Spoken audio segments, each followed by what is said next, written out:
distractions, so I didn't do a very good job. But just really appreciate the crowd and the fans first and foremost. You know, our students, the way they showed out, I never take that for granted. That means a lot. Obviously, you know, I thought we did some good things, and then there's a lot we have to clean up. Just want to make sure you guys know, you know, Sebastian Wilkins and I, we've had some great conversations. We're planning on redshirting him, okay? And we really believe in his development, and big believer in, you know, obviously there's value to some game experience, like he would have gotten some game experience tonight, but to save that eligibility is the right thing for him, and it's the right thing for our program where he can focus on his body, his game, just everything where he can be ready to go for us. So that's just, I want to make sure you guys are aware of that. And again, as far as our team goes, I thought tonight our depth really showed. You know, the minutes, you know, I didn't know how it would go tonight exactly. I think night to night it can be just different. We had the foul trouble in the first half.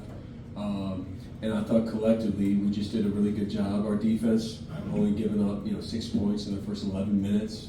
I thought at the end of the first half it let up a little bit.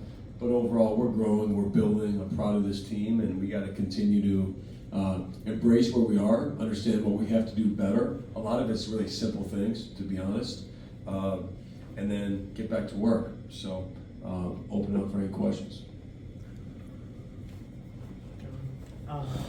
Caden's first collegiate three was assisted by his brother and his dad sitting underneath the basket. Are there times where you have to remind yourself just how special this dynamic is? Yeah, I mean, look, coaching brothers or coaching twins, that may never happen again. that's a unique thing. I played with brothers and Miles and Mason. You know, I coached all the Plumleys. That was a cool thing, but they definitely weren't twins. And so again, I think they have a special connection. I think that play is an example of it. And I just love the fact they both are incredibly impactful, but they're also on their own journey of becoming really good players and really helping us. And both of them did a great job tonight. I don't know how Carlos did tonight, I'm not sure, but I know his sons, the job they did rebounding and helping us get that lead, they did a great job. Play between Caleb and Caden, 23 points, 13 rebounds, 9 assists. You even had a lineup multiple times with Caden and Caleb sharing the court together. So kind of a two-part question. What do you see out of the point guard play today, and what is the lineup of both having Caleb and Caden on the floor together bring to your offense? Yeah, look, part of today's game, I don't want to say we're experimenting, but we are trying to understand. This is our 6th or 7th day together with our entire team, and so we haven't had a chance to look at different lineups. The two-guard lineup, obviously having more ball handling out there is a great thing. I thought both of them had some really good moments of touching the paint and spraying it. That's going to be an important thing because we have a lot of scoring and shooting on the floor. And the fact they can play together, you know, we just have to rebound and continue to defend, you know, with that lineup, which those guys do. But I thought they had some really good moments, and again, the sharing, the fact of, you know, the 9 assists, that's a great thing. Coach, Dame Sarr seems to be pushing really hard to establish his identity. How difficult is it for a guy like that, as versatile as he is, to establish that identity? Yeah, Dame is so hard on himself. I think that's the biggest thing, is he's got to just move on to the next play, understand this isn't going to be perfect. He does a lot that doesn't show up in a box score, whether it's his defensive activity, his connecting plays. I thought he was pressing tonight, you know, which is natural and normal. But he's going to be really good because he can do so much without the ball. And then when he does those things consistently, what he can do with the ball will show as well. So I just know he wants it so bad. I just think he's putting so much pressure on himself, and I want him to just relax a little bit and know that it's going to come. Coach, kind of a look ahead. I want to ask about the loose balls. Duke was digging out so many loose balls that the Western coach was screaming at his team to play harder. It just talked not so much coach, but it just talked about Duke's ability to hit the floor and come away with those loose balls. Yeah, well, I thought we did a good job, but give them credit because they had a bunch of offensive rebounds, and that's 2 games in a row. I'm not happy with their defensive rebounding. That's something we have to clean up. I don't think we'd have to get as many loose balls if we defensive rebounded right away. Now, I thought there were some great moments of diving on the floor. Guys, we have first to the floor mentality. That one sequence in the first half, we had like 3 guys dive. That's happened 2 games in a row. I love that. Just want us to hit first and rebound as well.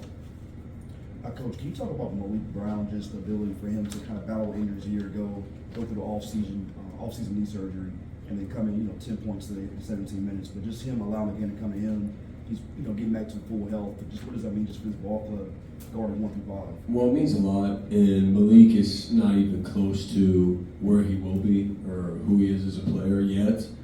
His shape, we're still working through, and I just think it says a lot about who he is, that he can practice for a week and a half, come out here, he's 4 for 4, and hits a 3, and he should have shot 2 more. I'm pissed at him. We want him to shoot those. But he's such an unselfish player, such a connector. He's going to continue to play more and more for us, and as we build up his shape. So there's really nobody like Malik. He just presents such a different thing for the opposing team with how he plays.